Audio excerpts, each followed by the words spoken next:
আজ বাড়িতে বানানো হচ্ছে কড়াইশুঁটির কচুরি। এই ভিডিওটা কিন্তু প্রবল যখন শীত পড়েছিল তখনকার ভিডিও। এখন তো একটু ঠান্ডাটা কমে গেছে।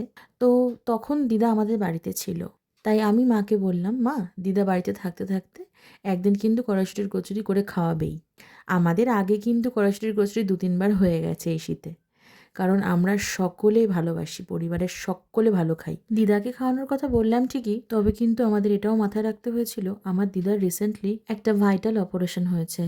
তো সেই জন্য ডাক্তার কিছু না বারণ করলেও বাড়ির লোক একটু চেষ্টা করে যাতে ভাজা পোড়াটা একটু কম খায়। তবুও ১ মাস যেহেতু হয়ে গেছে আর বাড়িতে মোটামুটি তেলের জিনিস খাওয়া দাওয়া শুরু করেছে, তাই একটা দিনের জন্য দিদাকে এটা খাওয়ানোই যায়। সেই জন্য অল্প করে হলেও করতে বললাম মাকে। তো যথারীতি আমি মাকে একটু সাহায্য করে দিচ্ছিলাম আর মা আমাকে ভিডিওটা বানিয়ে দিচ্ছিল। এরপরে কিন্তু মা বেলে তারপর ভাজবে। তো দেখো, আমার কিন্তু পুরগুলো ভরা হয়ে গেছে। এবার কিন্তু মা আস্তে আস্তে বেলবে আর গরম গরম ভেজে সার্ভ করবে। তো দেখা হচ্ছে তোমাদের সাথে নেক্সট ভিডিওতে।